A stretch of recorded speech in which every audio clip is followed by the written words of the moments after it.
Alhamdulillahillazi 'allama bil qalam 'allamal insana ma lam ya'lam.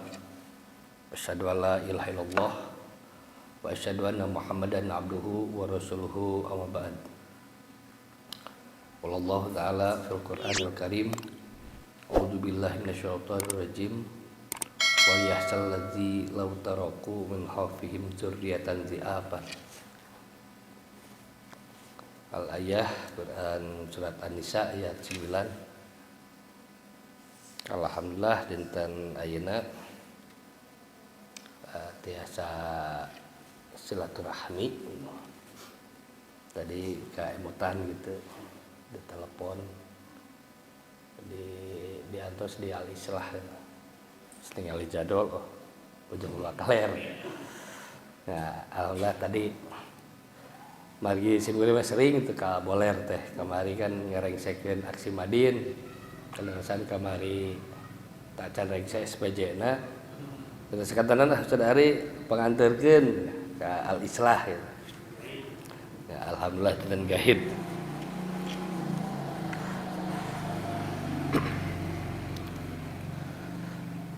Di Quran surat An-Nisa ayat 9 Allah parantos berfirman, wal yahsal ladzi law taraku min khawfihim dzurriatan dzi'afan, dan hendaklah takut kepada Allah orang yang sekitarnya yang sekiranya mereka meninggalkan keturunan yang lemah. Kalau kita lihat dari ayat sebelumnya bahwa kita diperintahkan untuk memberikan sebagian harta. Yang pertama adalah kepada kaum kerabat, kepada anak yatim, orang miskin yang tidak akan mendapatkan warisan. Jadi di ayat 9 ini merupakan pedoman bagi kita sebagai bimbingan perlunya mempersiapkan kesejahteraan sampai jangan ada sampai anak yang ditinggal wafat dalam keadaan lemah kesejahteraannya. Jadi memang kalau kita lihat ayat ini dalam perspektif asbabun nuzul, ini berkaitan dengan Sa'ad bin Abi Waqqas. Jadi Sa'ad bin Abi Waqqas itu mempunyai anak perempuan. Suatu ketika Sa'ad bin Abi Waqqas itu sakit, Rasulullah menjenguk. Di sana ada pembicaraan, wahai Rasulullah, bagaimana kalau saya punya anak satu-satunya? Saya punya anak satu-satunya, bagaimana kalau misalkan hartaku ini kusedekahkan 2/3 kekayaanku kepada anakku satu-satunya? Maka Rasulullah menjawab, jangan. Bagaimana kalau misalkan, wahai Rasulullah, kalau misalkan tidak boleh 2/3, itu setengahnya saja kekayaan hartaku disedekahkan kepada anakku. Rasulullah juga menjawab, jangan. Kalau 1/3, nah ketika Sa'ad bin Abi Waqqas bertanya 1/3, maka Rasulullah bersabda, innaka antadzara wa warasataka agniya khairu min anzarahu alata yatafakkaruna nas. Innaka antadzara warasataka agniya, sesungguhnya lebih baik meninggalkan ahli waris dalam keadaan kaya.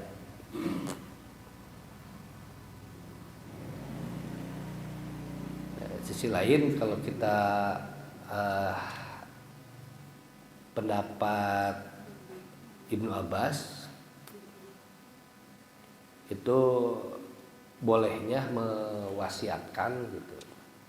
Bolehnya mewasiatkan 1/3 sampai 1/4. Karena kan sebagiannya itu waris gitu. Nah, di sana juga ada pendapat-pendapat seperti ulama fikih itu bolehnya bagi orang yang kaya itu 1/3 gitu. Nah, dari sana, dari pendapat-pendapat para ulama, ada yang disebut dengan kompilasi hukum Islam ya. Di kompilasi hukum Islam itu disebutkan bahwa wasiat hanya diperbolehkan sebanyak-banyaknya 1/3 dari harta warisan. Dan kemudian diatur juga di dalam kompilasi hukum Islam, di dalam babnya itu disebutkan bahwa orang yang telah berumur kurang dari 21 tahun. Jadi bagaimana ayat ini, hadis ini itu menjadi petunjuk gitu, menjadi SOP, dan dituliskan di dalam kompilasi hukum Islam dalam hal waris itu sangat rinci karena menjadi pedoman bagi kaum muslimin seperti itu.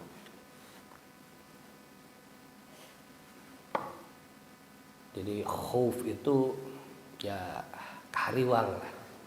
Jadi ini adalah manusiawi karena Sa'ad bin Abi Waqqas karena kondisinya katakanlah sudah berumur, dan setelah berumur itu kan sakit, di sana timbul kekhawatiran masa yang akan datang. Paling tidak masalah materi bagaimana itu diatur di dalam Quran surat An-Nisa, Asbabun Nuzul, dan beberapa hadisnya seperti itu. Yang pertama adalah materi, lalu yang kedua adalah sifatnya non materi. Suatu hari Ibnu Abbas itu sahabat Nabi dari kaum muda. Suatu ketika dalam perjalanan Ibnu Abbas itu dibonceng di belakangnya sambil berkendara.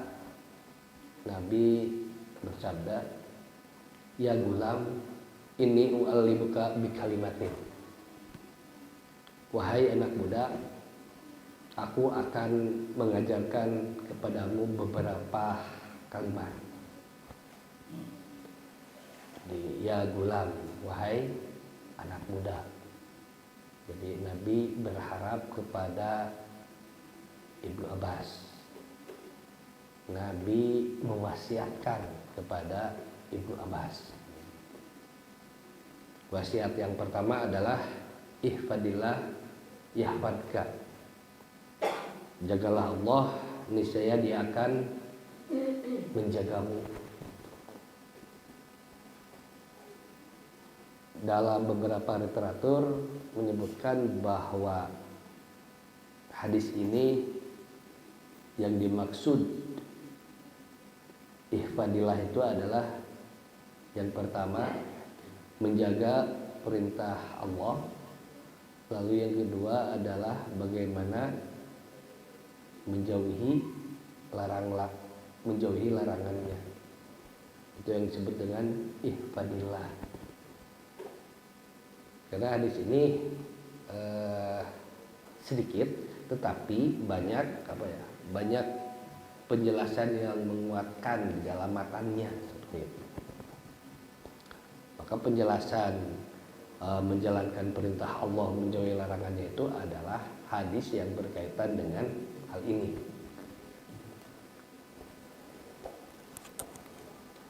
Dan ada beberapa keterangan lain yang dimaksud dengan yahfadka itu adalah yang pertama, ketika kita menjaga Allah, Allah akan menjagamu.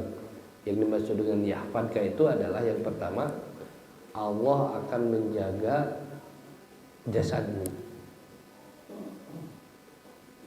Yang kedua adalah Allah akan menjaga hartamu. Jadi ketika kita melaksanakan perintah dan menjauhi larangan, maka Allah akan membalasnya. Yang pertama, Allah akan menjaga jasadmu, Allah akan menjaga hartamu, Allah akan menjaga anak istrimu, Allah akan menjaga agamamu, Allah akan menjaga akhiratmu, dan yang terakhir, yang kelima, Allah akan menjaga ketika sakaratul maut. Jadi luar biasa, ini satu pesan yang sedikit tetapi penjelasan dengan hadis-hadis yang lain saling menjelaskan gitu. Jadi pesan Nabi kepada Ibnu Abbas, ihfadillah yahfadka, sakitu. Tetapi ketika dilihat keterangan yang lainnya, itu ternyata terdapat dalam hadis-hadis lain yang menjelaskan.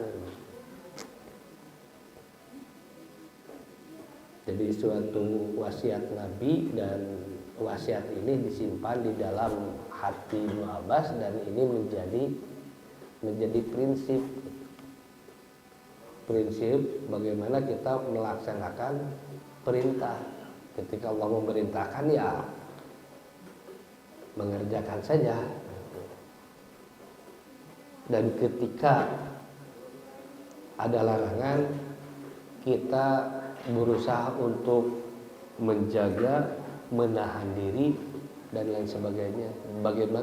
Bagaimana kita tidak melaksanakan apa-apa yang dilarang. Konsekuensi logisnya adalah Allah akan menjaga jasadmu, hartamu, anak istri, agamamu, akhiratmu, dan saat sakaratul maut. Itu adalah wasiat pertama. Wasiat yang kedua, ketika berkendara, berkuda gitu. Idza sa'alta fas'alillah. Wahai gulam, wahai pemuda, apabila kamu meminta sesuatu, maka mintalah kepada Allah.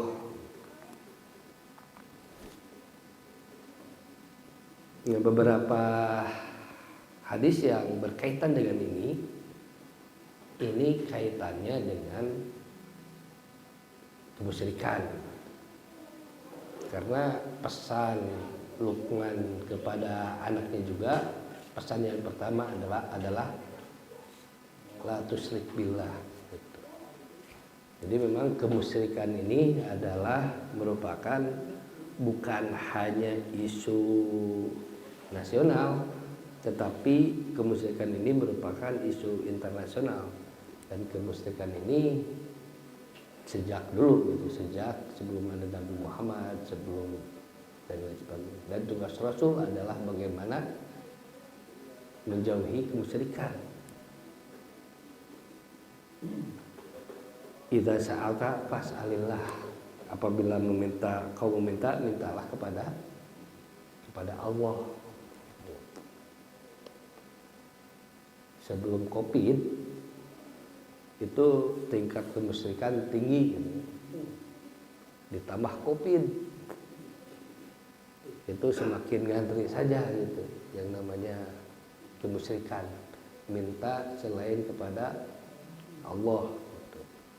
Kan namanya juga berubah-ubah gitu, namanya bertransformasi gitu. Dukun, paranormal, orang pintar terus berubah-ubah gitu. Yang pasti itu adalah meminta selain Allah. Dan ini menjadi wasiat gitu. menjadi wasiat Nabi kepada Ibnu Abbas. Wasiat yang kedua gitu. Wasiat yang pertama adalah menjaga Allah.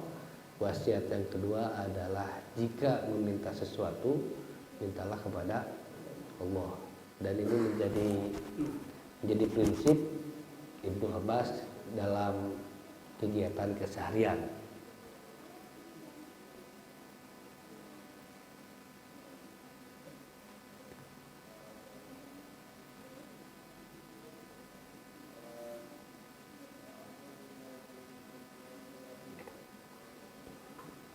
Nah, kalau kita bandingkan dengan pesan Luqman, wa qala Luqman libnihi wa ya'iduhu ya bunayya la tusyrik billah inna syirka la dzulmun adzim. Itu adalah pesan Luqman yang pertama di dalam Quran surat Luqman 13, karena satu paket kan, 13, 14 dan seterusnya gitu. Ada beberapa pesan. Jadi Luqman ini adalah seorang yang bijak gitu. Luqman ini adalah kisah atau ya kisah orang-orang Quraisy gitu.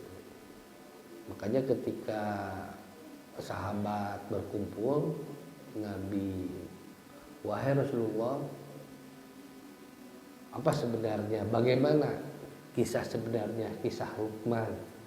Maka turunlah Luqman ini gitu, Quran surat Luqman ayat 13 dan seterusnya, sampai Luqman ini menjadi nama surat gitu. Dalam beberapa hadis disebutkan bahwa Luqman ini adalah bukan nabi gitu. Bukan nabi, tetapi seseorang yang bijak, yang menjadi banyak kutipan adalah bagaimana Luqman ini mendidik gitu, memberikan pesan kepada anaknya gitu. Kepada anaknya gitu. Jadi kan biasanya ada waladi, ada gulam, ada ibnu. Ini redaksi ibnu. Ibnu itu adalah anak kandung gitu. Jadi bagaimana Luqman ini mengajarkan kepada anak kandung gitu. Kalau kebanyakan hadis itu biasanya waladi. Waladi itu bukan hanya anak kandung saja gitu. Bukan hanya anak kandung saja. Istilahnya itu murid itu adalah waladi. Makanya di Darul Arqam itu adalah institusi pendidikan pertama ketika zaman Nabi. Jadi Darul Arqam tadi mana ya? Sebelah palih katuhu antara Safa dan Marwah itu ketinggali. Ukurannya berapa? Ukurannya itu sebanyak 63 orang sahabat Nabi khalakoh ya, seputar itu. Dan dari 63 orang itu kaum yang waladinya itu, anak kecilnya itu sebanyak 10 orang ya, sekitar itu. Jadi kalau kita umroh itu Safa Marwah, Darul Arqam itu ya sebelah kanannya ditandai.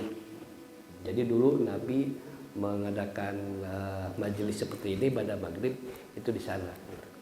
Dan biasanya menyebutkan waladi.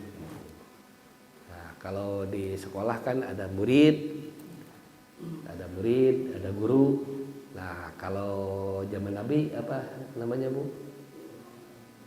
Namanya sahabat saja. Jadi sahabat itu adalah murid Nabi gitu. Itu kalau madrasah itu kan ketika zaman khalifah kan gitu. Jadi ketika zaman khalifah pasca Harun ar-Rasyid itu zaman Bani Abbasiyah dibangun madrasah tiap kecamatan gitu. Cuman yang paling besar itu adalah madrasah Nizamiyah gitu. Madrasah Nizamiyah itu di Baghdad. Gurunya itu adalah Imam Al-Ghazali, gurunya itu adalah Ibnu Khaldun, Al-Khwarizmi dan lain sebagainya. Muridnya adalah murid, namanya madrasah. Murid artinya uridu, orang yang menginginkan sesuatu. Dan madrasah tidak ada di zaman Nabi. Gitu. Nah, di zaman Nabi itu kan ada dua. Yang pertama adalah rumah Arkom, yang kedua masjid, yang ketiga adalah kutab. Jadi kutab itu adalah sekolah sebelum Nabi. Kutab itu sebelum ada Nabi. Bahasanya apa ya? Calistung, baca, tulis, dan berhitung. Dan ketika ada Darul Arkom ditambah bagaimana mengajarkan Al-Quran.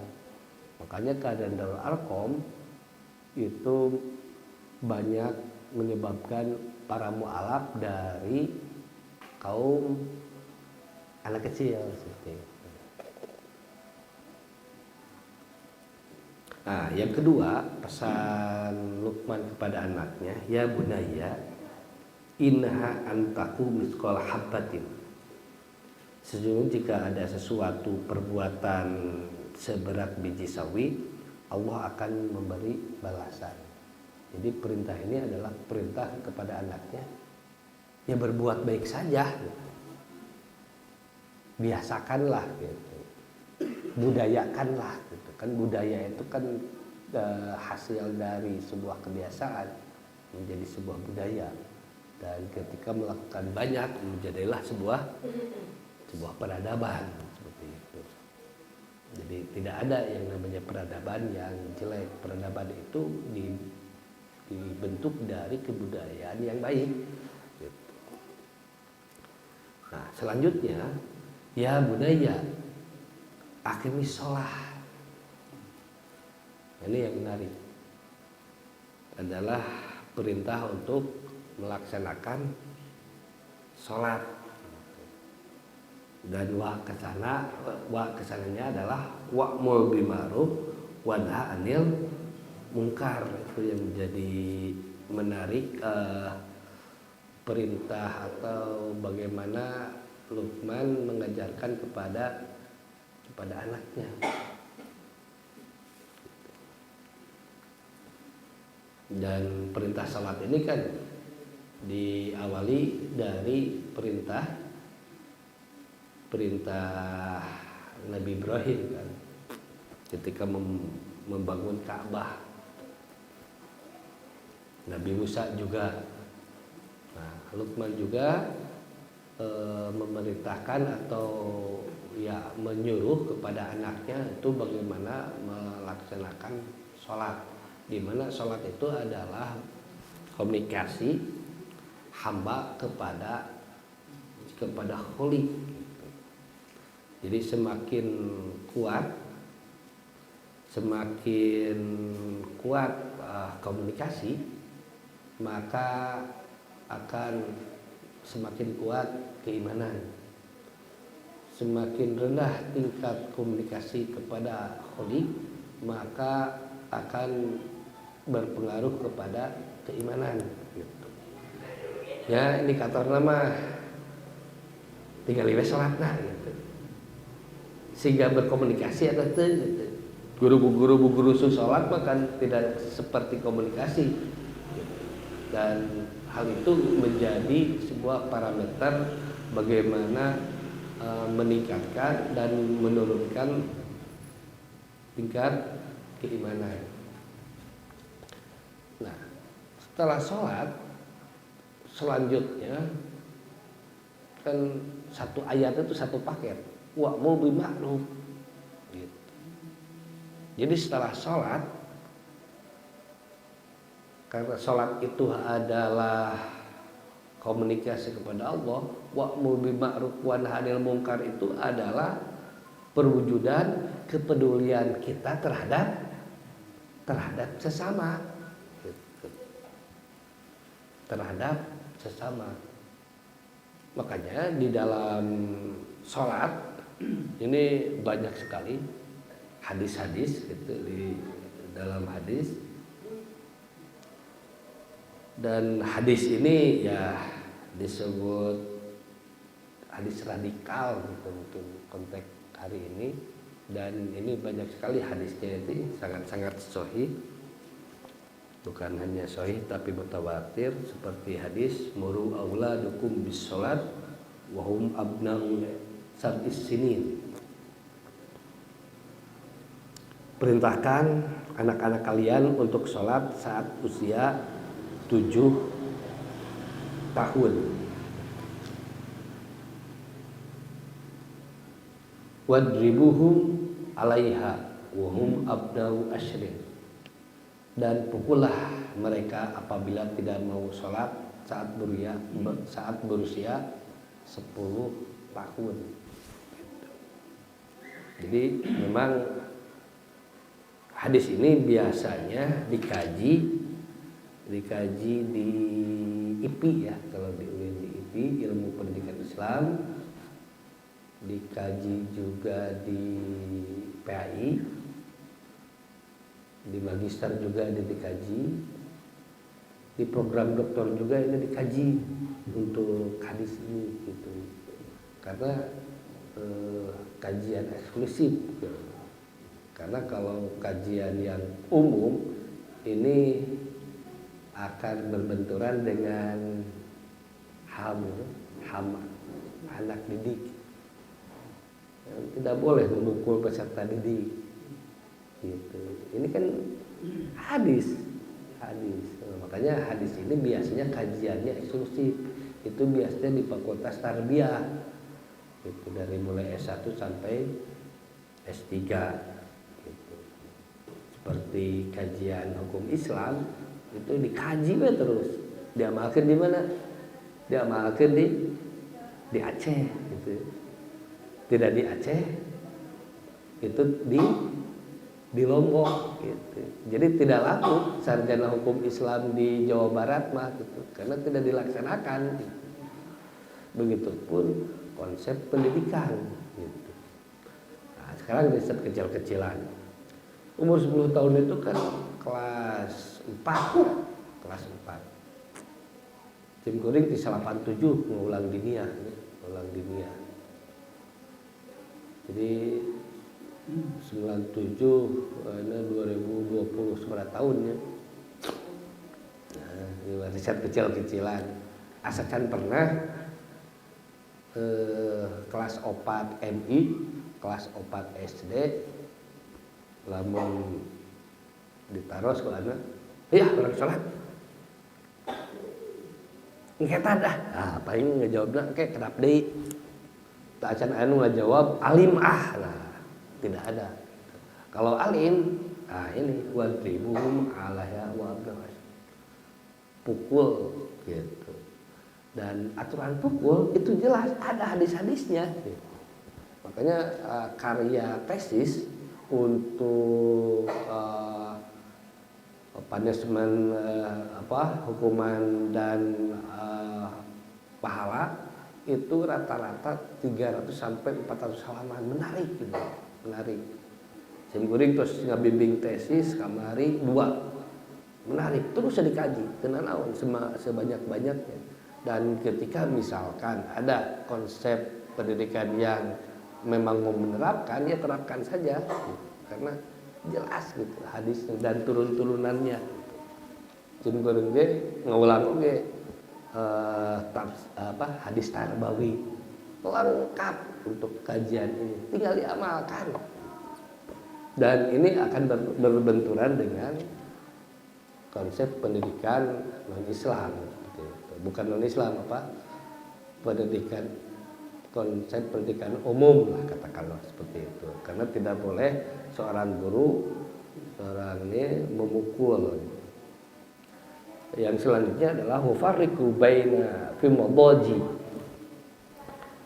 Mufarriqu bainahum fi madaji, dan pisahkan. Nah, ini adalah hadis yang luar biasa mahal gitu. Konteks dipisahkan ini adalah pisahkan kamar kan. Gitu. Simkuringnya nuju putra nuju TK tah. Nuju TK ya pengen kamar, aduh kalau pesan ke Bogor kamar ngehiji keneh gitu. Itu menjadi motivasi seorang orang tua mah, menjadi motivasi. Tetapi ketika ninggalin teks hadis adalah kewajiban wafarku bainahu fi madaji, dan pisahkan mereka ketika tidur. Ada berapa kamar seberapa? 20 juta punya, ngecor nih 2 lantai gitu, 20 sampai 200 juta tuh ngamalkeun hadis ieu teh gitu. Nah, pertanyaan kemudian adalah bagaimana kalau tidak mampu? Nah, kalau tidak mampu, belanja tempat tidur atau belanja kasur. Mau 20 sampai 400 juta, paling 2 juta lah. 2 juta sampai 40 juta. Kan aya kasurnya. Nu 40 juta ge punya. Kasur nongkul aya anu 20 juta eta di Pasar Baru gitu. Nah, itu jika tidak mampu tempat tidur. Yang pertama kamar, ini luar biasa hadis yang luar biasa. Wafarqu bainahum. Apabila tidak mampu juga bagaimana? Apabila tidak mampu juga tutup aurat. Belanja sarung atanapi belanja simut gitu. Aya 2 putra pamegat tetap tidak boleh 1 selimut. Harus 2 selimut gitu. Jadi idealnya pisahkan kamar idealnya gitu. Jika tidak mampu pisahkan kamar, tempat tidur. Kalau tidak mampu tempat tidur, tutup tutup aurat seperti itu. Dan hadis-hadis seperti ini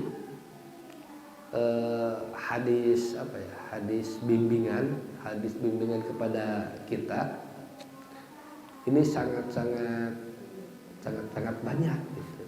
Dan yang menarik adalah kajian ini adalah khusus tarbiyah gitu. Tarbiyah. Jadi sebenarnya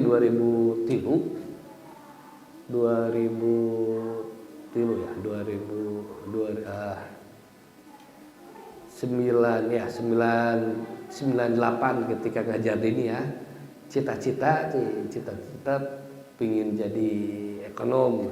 Kumargi ninggal Ibu Sri Mulyani sacapetan 88 kuliah ekonomi, S2 ekonomi.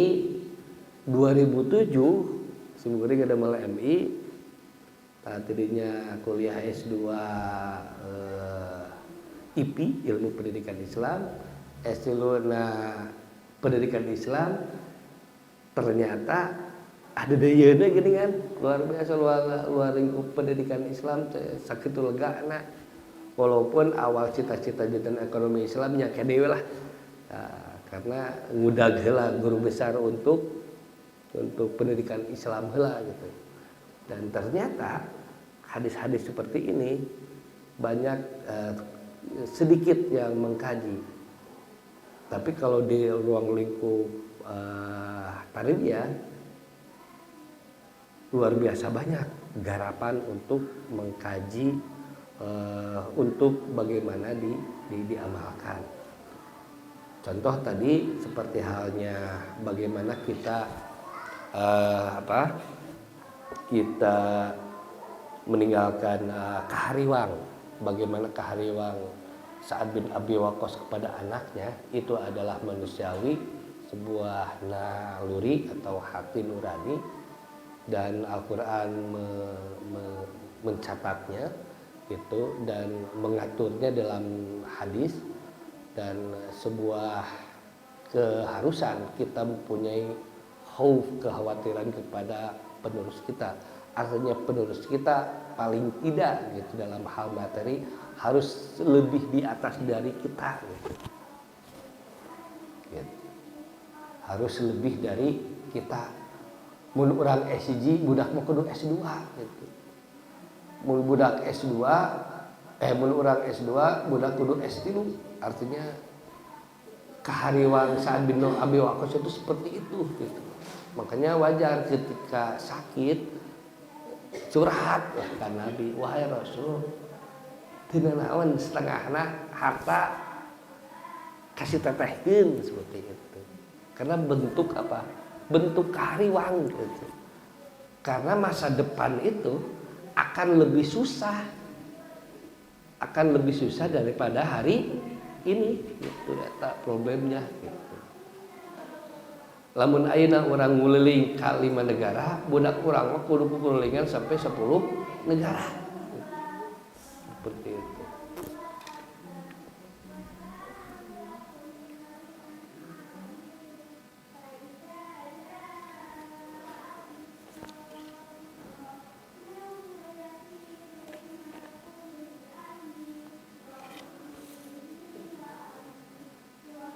Kembali ke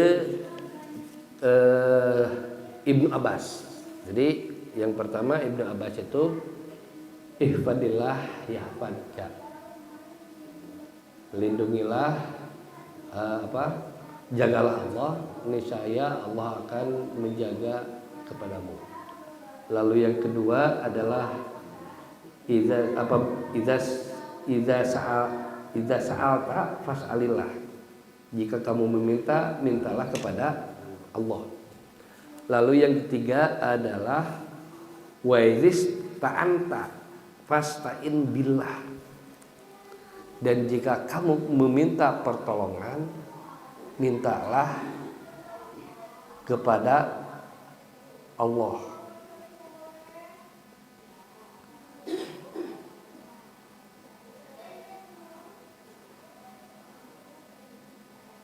Jadi ada sebuah kisah gitu. Sebuah kisah Umar bin Khattab naik kuda. Naik kuda. Padahal bersama rombongan gitu, padahal bersama rombongan. Nah, pas naik kuda Umar bin Khattab jatuh gitu. Ketika jatuh Umar bin Khattab berusaha untuk naik deh gitu, lulusuhan gitu. Kenapa? Itu dalam rangka teks hadis ini. Kalau minta pertolongan kepada Allah, jangan menunggu kepada teman ada. Sahabat lagi pasti menolong gitu. Tetapi sikap Umar bin Khattab ketika jatuh, langsung we. Gitu. Seperti itu.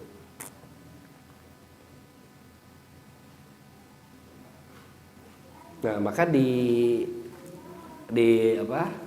dalam keterangan wa idza sta'anta fasta'in billah di hadis redaksinya adalah wa'lam anna ummata lauzdama'at ayyan fa'uka bisyai'in. Ketahuilah sesungguhnya seandainya umat bersatu untuk memberimu manfaat, mereka tidak akan memberimu manfaat apapun selain yang telah ditakdirkan. Nah, jadi konteksnya adalah manfaat. Makanya hari ini berkembang teori benefit. Kan ada teori benefit, ada teori value gitu. Itu diamalkan ketika tahun 2003. Gitu. Sebelum 2003 memang ada teori benefit, teori manfaat, tetapi belum diamalkan. Ketika 2003 itu mulai diamalkan. Contoh, pendidikan gratis 20%. Itu kan tahun 2003. Sebelum 2003 memang ada tahun 26 Desember. Undang-undang yang pertama menyebutkan bahwa pesantren dan madrasah dibiayai oleh negara. Tahun 45 teu aya sekolah mah tahun tahun 50-an gitu. Tetapi pengamalannya susah. Nah, pengamalannya dari mulai tahun 2003. Karena apa? Karena sudah diamalkan, sudah dikaji tentang teori benefit gitu. Dengan sodakoh sekian persen itu akan menghasilkan gitu. Karena tahun 80 mah Malaysia sudah mulai memberikan beasiswa sebanyak-banyaknya kepada anak muda di Malaysia gitu. Amisnya ya tahun sekarang. Kalau di Indonesia ya rada telat, tapi better late than never, tidak ada. Lebih baik telat daripada tidak dilaksanakan seperti itu. Itu kan tahun 2003 20% Pak Jokowi yang kedua 14% turun, Pak Jokowi yang kedua sekarang 26%. Ayeuna yang akan datang insya Allah lebih dari 26%. Karena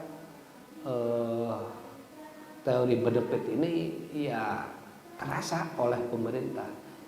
Ini yang menjadi dasar adalah dari hadis ini.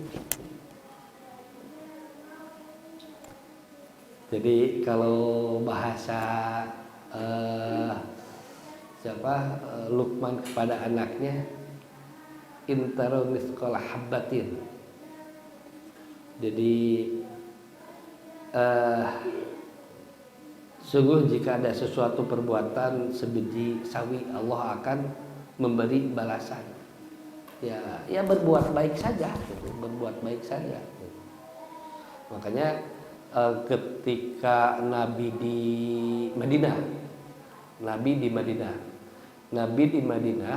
institusi pendidikan itu selain masjid adalah sufah, ahli sufah. Ya. Ahli sufah itu sekitar 400-an sahabat, 400-an di ahli sufah itu. Jadi kalau Nabi mendapatkan sodako, distribusi yang pertama itu adalah kepada ahli sufah, yang kedua adalah kepada fakir miskin. Jadi dari 400 ahli sufah berdampak bagaimana? Berdampak pengamalan Gulibatirum itu kan, Gulibatirum gitu. Karena orang Persia gitu. Orang Persia itu ada di zaman Nabi. Orang Persia itu bahasa nama orang Iran. Siapakah orang Iran? Yaitu Salman Al-Farisi. Gitu. Jadi Salman Al-Farisi itu adalah orang yang agak beda. Makanya hadis tentang Al-Quran tentang Husnudon itu yang melatar belakangnya itu adalah dari Salman Al-Farisi. Jadi ketika Salman Al-Farisi makan beda, tidur beda, ngorokna beda, terus ketika suatu buah forum sahabat dengan para sahabatnya berisi serian, Salman Al-Farisi nggak barakata, maka turunlah tidak bolehnya suudon. Dan luar biasa bagaimana kontribusinya Salman Al-Farisi kepada Islam, khususnya di perang Khandaq seperti itu, parit itu. Awalnya mah dipoyok terus karena beda orang Persia mah jeung orang Arab gitu. Iwan Firdin rahimakumullah, mudah-mudahan silaturahmi ini awal gitu ya, mudah-mudahan tepang di sana sewaktos karena alarm berbunyi. Tuh, kadang ditutup dengan doa Rabbana atina fid dunya hasanah wa fil akhirati hasanah wa qina adzabannar. Wassalamualaikum warahmatullahi wabarakatuh.